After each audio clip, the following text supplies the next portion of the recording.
and so thankful to the Speaker for her willingness to listen to a perspective that lays this out from both a voting rights perspective and an economic perspective. We had the Reverend Dr. Liz Theo Harris, the co-chair, Danita Jones, a poor low-wage worker from Texas, Pamela Garrison, poor low-wage worker from West Virginia. In fact, we're headed to West Virginia today for a moral motorcade on Mansion, led by black and white and brown people from West Virginia, on the 100th anniversary of the Blair Mountain struggle when black and white miners stood together 100 years ago. Attorney Caitlin Swain, one of the leading voting rights lawyers in this country with Forward Justice. Barber, the president and founder of Transformative Justice Coalition. The Reverend Casimir Brown, Director of Religious Affairs for the Poor People's Campaign and Repairs of the Breach. Reverend Mark Thompson with Make It Plain. Our dear sister Latasha Brown, co-founder of Black Voters Matter. Reverend Della McKinnon with the Poor People's Campaign. Shalagupta Barnes, Ross Pellis, Dr. Jim Winkler, President and General Secretary of the National Council of Churches that represents over 38 denominations.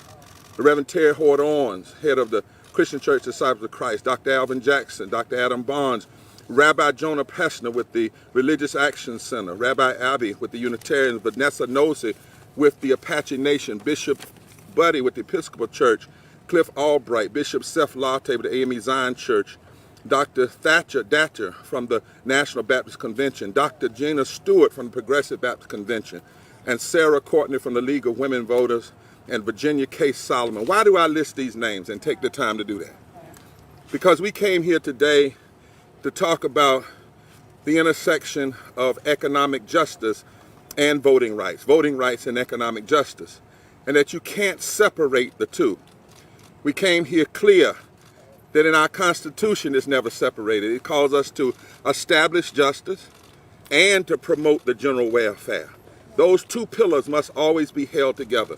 In the Bible it says in Isaiah 10, woe unto those who legislate evil and rob the poor of their rights and make women and children their prey.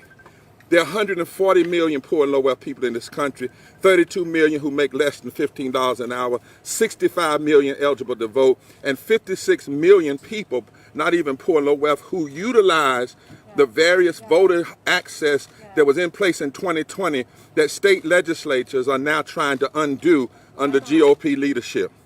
What we're seeing in these leaderships, these states, are a form of political policy insurrection because they lost the physical violent insurrection on January the 6th. So we have come to say, and we said to the Speaker, that we must hold the line, that what doth it profit America if you gain infrastructure and an economic bill, but you lose the infrastructure of the democracy, which is voting rights, which must be the Voting Rights Act restoration and the For the People's Act. What doth it profit America if you build roads and bridges and you build infrastructure and technology, but people lose the infrastructure of their daily lives, which is living wages? So we came from a moral perspective, black and white and brown and native, to say we are for infrastructure. We are for the Build Back Better plan. Yeah, we've even pushed more. We're all for that. But we are asking the House and this Speaker, who has been so clear on the issues, to hold the line. Yeah. To say to the Senate, you cannot use the filibuster to be a modern day form of interposition and nullification. Well, Dr. King denounced that 58 years ago at the March on Washington, interposition and nullification. Right. And we need to have all of this. So hold the line and say on the behalf of poor and low wealth people who will be hurt. Yeah. These voting rights suppression bills are not just hurting black people.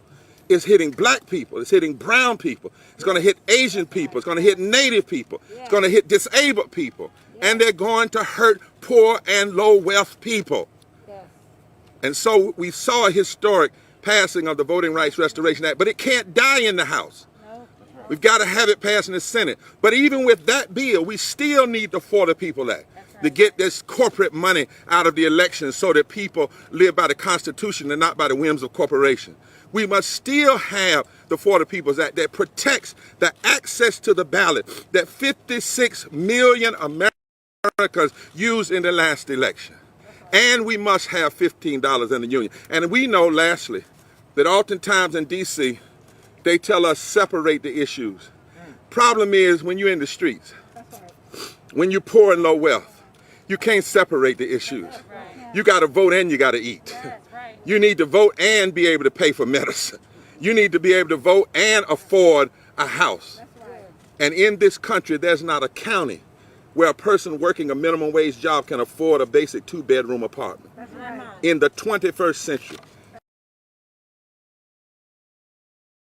Historic opportunity to say, we said this from the ground up, to work with the Senate. And the Senate has to work, but you can't get, we said, please, Madam Speaker, please, members of the House, please, Black Caucus, please, Progressive, you can't get all the economic infrastructure and then leave infrastructure of our democracy in peril, which is voting, and the infrastructure of our daily lives, which is living wages and social and economic uplift. That is why we came in all of our diversity to be here today, and that is why, Madam Speaker, we are so thankful to you. Yeah. Continue to fight. What doth it profit America if it gains infrastructure and gains a bill but loses its soul? The soul of people's economic livelihood. And Madam Speaker, we've heard you say 1,000 times, we have a democracy if we can hold it. Yeah. Hold the line, Madam Speaker. Let me welcome our Speaker, Nancy Pelosi, to the mic. Thank you very much, Reverend Barber, and thank you to all of the folks that you acknowledged who were present in person and by Zoom in our conversation earlier today. I welcome the comments that you have made about policy and the connection between voting rights and policy progress for the people. I do not get involved in rules in terms of the Senate and the rest, but I do hope that we can make sure that we have success in saving our democracy, which I do believe is at risk in terms of the legislation that is being passed across the country now. 20 bills enacted into law, hundreds more introduced to undermine our democracy. Dr. King talked about nullification all those years ago, and now this legislation they're putting forth, or actions they're taking, for example, in Georgia, to nullify the results of the election. It's so, again, undermining of our democracy. You wonder how they think they can get away with it.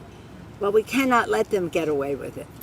Let me just say my why. I came to Congress for the children. My husband and I have 5 children, and it just was intolerable to me to, as I raised our children and seeing the needs that kids have, that 1 in 5 children in America lives in poverty and goes to sleep hungry at night. So the Poor People's Campaign is a campaign about the children. So that's one of our connections. I also came here and took an oath to protect and defend the Constitution, and every single day we make a pledge to the flag for liberty and justice for all. That's right. Justice is the overriding word here. And the connection between H.R. 1S1 and H.R. 4 and policy is a very direct one, as Reverend Barber said, but also as Dr. King professed and acted upon.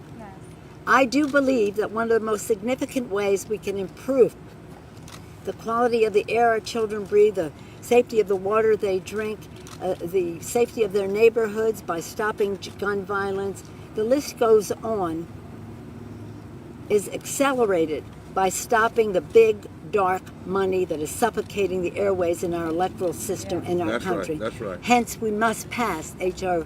1S1, whatever the name they give it in the Senate.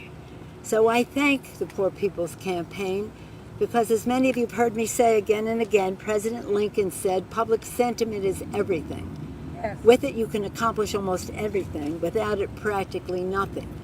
But for the sentiment to prevail, people have to know. That's right. And so I thank the campaign for making sure people know that what the choices are we have here now are about the children. That's right. The children of America and their families have never had as much leverage in the legislative process as they have now. Thank you, President Biden, for putting forth a budget that gives the leverage not to the rich, but to the children. And we must keep that leverage. And we must keep faith with the people who sent us here. In our appeal to the public for the people, we said we would lower the cost of health care costs by lowering the cost of prescription drugs. We would have lower health care, bigger paychecks by building the infrastructure in a green way. And third, that we would have cleaner government, which is essential to the two above. Yesterday in the House, when we passed the resolution that moved the president's budget forward, I addressed all of those three things. Lower costs, lower taxes, bigger paychecks, building the infrastructure in a green way to make it safer for the children. And again, when we passed later in the day the John R. Lewis Voting Rights Advancement Act, we honored our own oath of office.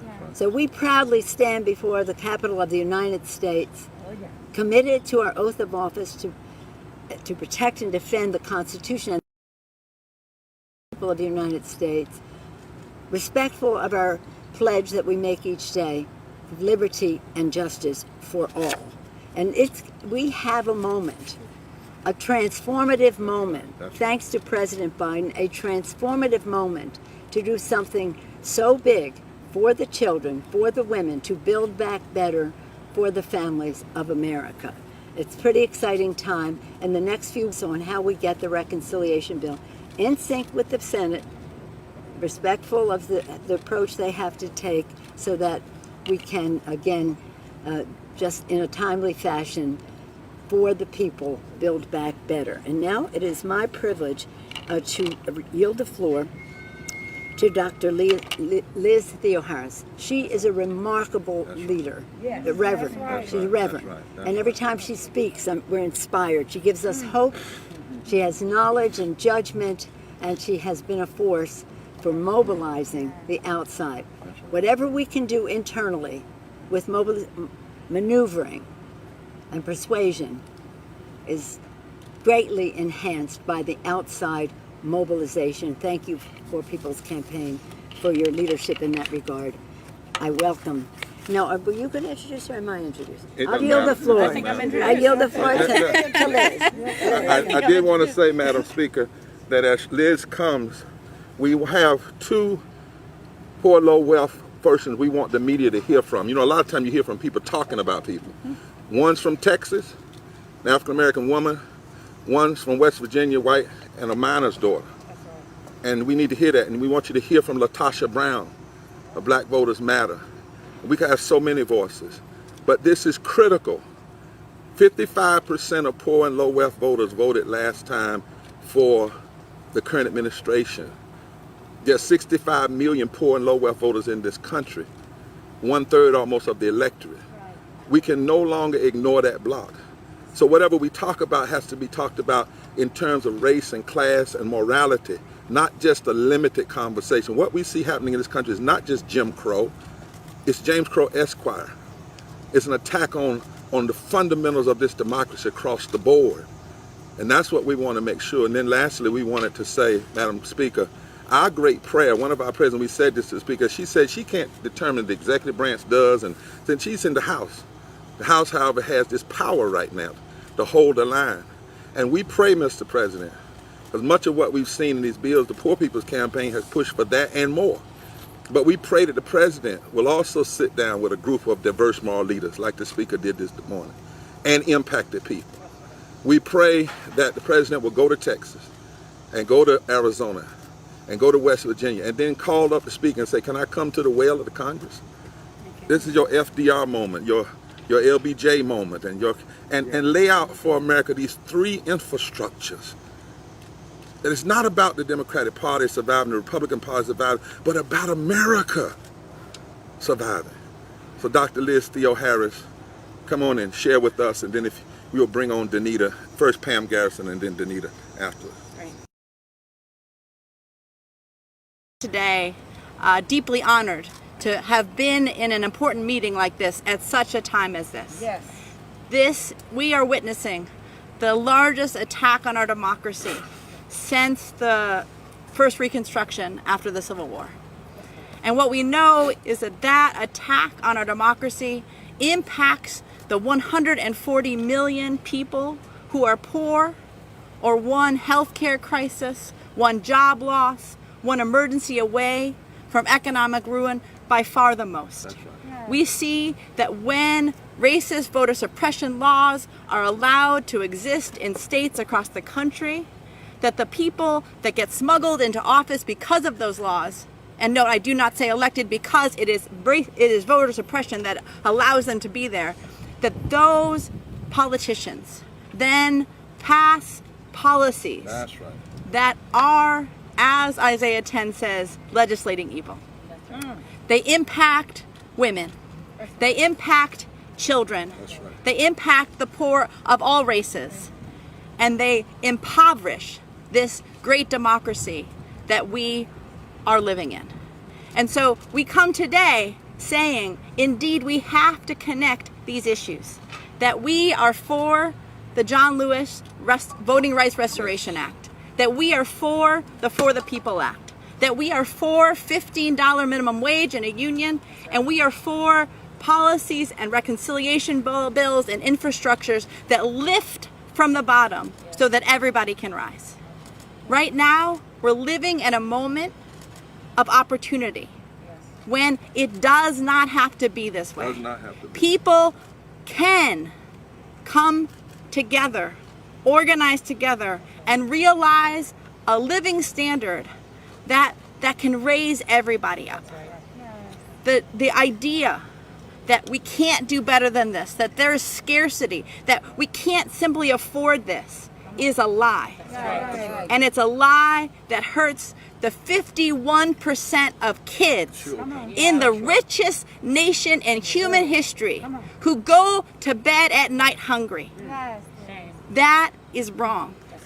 And we look forward to continuing to work with any administration that is willing to build from the bottom, ensure our voting rights, and make sure that we realize economic justice right here, right now, for absolutely everyone. It is indeed my great honor now to bring up Pamela Garrison, because we will be in West Virginia organizing a moral motorcade on Senator Manchin, calling out him that he can do better, as the people have put him in office to do. So Pamela Garrison, you are an inspiration. Thank you so much for your leadership. What doth it profit America if we hold on to a filibuster and lose our children, and lose our workers, and lose our voting rights? Hello everyone, my name's Pam Garrison, and I'm Tri-Chair of the West Virginia Poor People's Campaign. I'm a low-wage worker, I'm a mother, and I'm a grandmother. And that's the reason I'm here fighting today. I don't want to leave my grandkids and my kids a democracy in name only. And the only time I hear the word filibuster is if it's against me or against the American people. I don't hear the word filibuster to take up for corporations and stuff. It's to block what happens to me.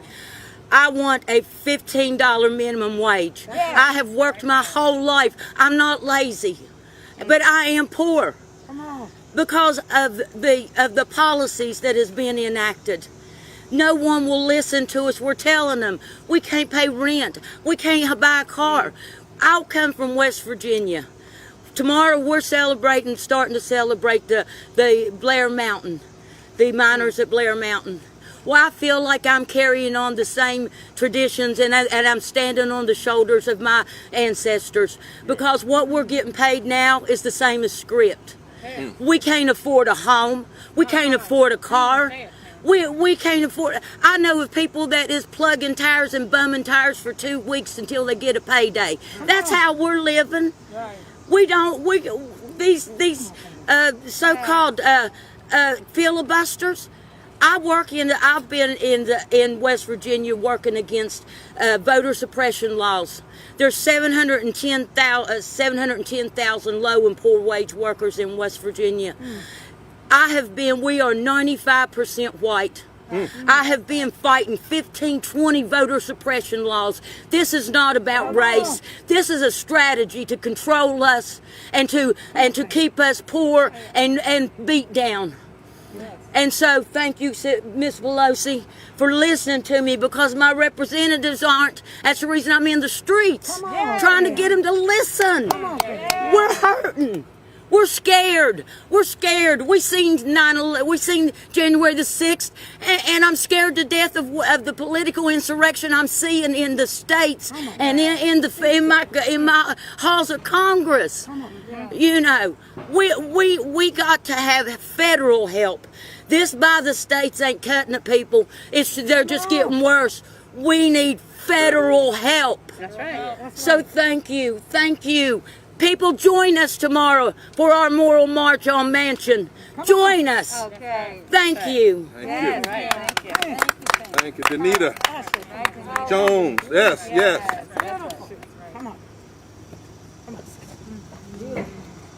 Thank you, Speaker Pelosi, for taking the time to hear me, taking the time to hear us. And to the media, I want you to take your time to truly hear me. I'm from Texas, and our elected officials fled Texas to stop a voter suppressive bill that's so suppressive. Me, not even being disabled, will have to choose whether I want to pick my child up from daycare to avoid a penalty or to vote. They're trying to take away our drive-through voting because it's done so well. Because it removed a lot of the snakes that are in the grass. I'm here today because you all need to truly hear us. This is not for show. My life, my children's lives, and those that are Texas residents are at stake. We have elected officials that are fighting to suppress my vote, but are doing nothing for those of us who lost loved ones in our snowstorm. My God. We have those who are trying to prevent us from having $15 a minimum wage, but are encouraging us to pay the energy companies that didn't provide energy Jesus. during the snowstorm. Yes, sir. That's it. These are what the people of Texas are wanting. We don't want special session after special session to take our rights to vote. That's right. We want a special session to expand health care. That's right. We want a special session to increase the minimum wage. That's right. We want a special session to penalize the energy companies that left us out to die. But we don't get that special session because those energy companies donated to the GOP. Wow. We don't get that. Understand, Texas PPC, the PPC, we elected individuals to represent us, we, the people. I don't see this here. I applaud the Democrats that ran and fled their homes and their families to fight for my right to keep my right to vote and everyone else that's affected. That's right. But it can't stop there. Can't stop. They came here because we need federal help. That's right. That's right. Because we can't do it on the state level. They won't do it. You won't even address it. We have a governor that receives the most absolute best care after his COVID diagnosis. But I can guarantee you I won't. I can guarantee you that. We're struggling. We're tired. They want you to think that it's just the black people complaining. That's right. It is not. It's not. because there was races of all of us for 3 days marching from Georgetown, Texas to Austin. And I can tell you as one of them, I didn't march to sit on my ass. That's right. I marched because you need to hear what's happening in the States. That's right. That's right. Not what they're telling you. Not what they're telling You need to hear from the people what is going on. Yeah. We can control the narrative. And we need you to do that. Do your job. Hold the line. Hold the line. Hold the line. In the house, hold the line. We're going to have LaTosha Brown, our dear fighting sister, and then Attorney Caitlin Swain is going to come, and Barbara's going to stand beside her. They're going to talk about, from a legal perspective, why we have to have all of this and not some of this. You know, we talk about we want to hear the people speak, and we do, but the people did speak. In 2020, what we had is we sent a message loud and clear that we wanted an agenda that centered people. And as a result, people came out in record numbers. And as a result of that, what we're seeing is a backlash of we're being punished because people actually participated within this democracy. And so we actually have to deal with this. We want to commend Speaker Pelosi of your leadership, of your vision, of hearing the people loud and clear. We want you to use the power the people gave you. And we're assuring her that we want you to hold the line on this infrastructure. We can't talk about physical infrastructure in this country and we allow the democratic, the political infrastructure to collapse. And so because of that, we want you to hold the line. And if you hold the line inside the house, we got you in the streets. That's right. And so it is really important for us to recognize that this is a serious, critical moment for us. That we talk about people who showed up to vote last year, right? We know that black women actually helped make the base of the Democratic Party. Yet 68% of black women are low-wage workers right now. And so we have to really recognize that in this moment, we gave the power to you. Use it, Madam Speaker. We've given you, maybe I'm being prophetic or something. So, but at the end of the day, what we think is really important is that we want to send a message loud and clear that we are urging you, we're urging the members of the House, we're urging all the elected officials, we're urging President Biden that we desperately need not just a physical infrastructure that would take care of the roads and the buildings when the people are under attack. And so in that, we're asking you to stand with the people. Use the power that the people have given you. We're actually so serious about this in a summer protest that even on this Saturday, we're going to be at the Lincoln Memorial. Come and join us at the Lincoln Memorial so that we can talk about and lift up these issues and talk about how serious we're going to be resistant, we're going to be resilient, because we see America where every single citizen is treated with dignity and respect, and that our rights are protected, that we're not punished because we're using the rights that the Constitution gave us. So we're asking you again, just hold the line. Hold the line. Hold the line. Hold the line. Attorney Caitlin Swain, and on Saturday's Good Trouble at the Lincoln Memorial. Right. And if some folk aren't there, whatever banner you on, get into battle. But you can welcome to that banner, right? At the Lincoln Memorial. Good morning. My name is Caitlin Swain. I'm a voting rights attorney with Forward Justice in North Carolina. Today, you heard from the speaker that she is going to keep faith with the people. And what we have learned in North Carolina is that when you keep faith with the people, and when you hold the line, we will win. We will not just win against the backlash. We will expand the we in we the people and generationally change our democracy for generations to come. I come to you today from North Carolina with good news for a change. On Monday, on just this Monday, we were proud to be the attorneys representing the Second Chance Alliance in North Carolina in their historic victory, restoring the right to vote to more than 56,000 100,000 people in the state of North Carolina who are currently on community supervision. That is a change that we know will change the South. It will change North Carolina, which will change the South, which will change the nation. But we need federal standards. We know that we can't do it state by state. We've been fighting each state. We've been filing litigation in every state that we can. But we cannot fight against what is coming at us without federal intervention. Last night, the John Lewis Voting Rights Advancement Act, Restoration Act, was passed in this House, and it was a beautiful celebration. But we cannot get complacent. We know that it is only real once it is fully passed and becomes a law.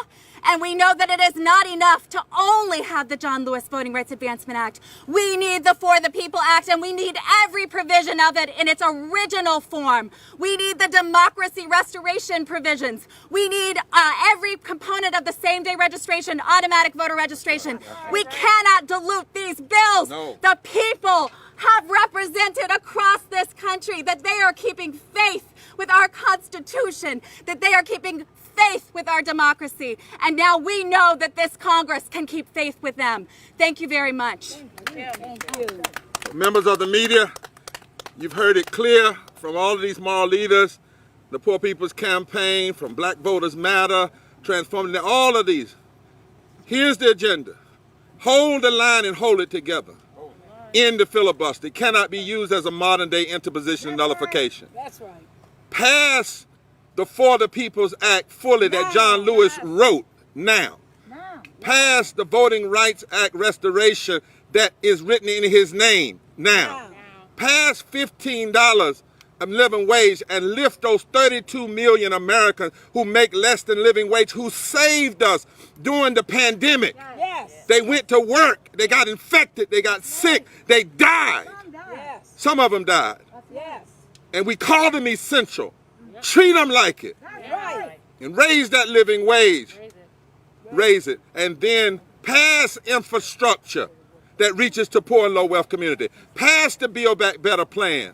But do it all, not some of it. It can be done. This is the time. Madam Speaker, we thank you so much for coming and listening and hearing the moral cries from denominational leaders and activists. We know you got to run because you're always running to run for justice.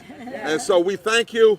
And our word to you, as Latasha has given us our theme, hold the line in the house, and we'll hold the line in the street. That's right. Liberty and justice for all. Liberty and justice for all. Are there any questions from members of the media? If there aren't, God bless you. See us in West Virginia, and then see us at the Good Trouble rally on Saturday at the Lincoln Memorial. God bless you.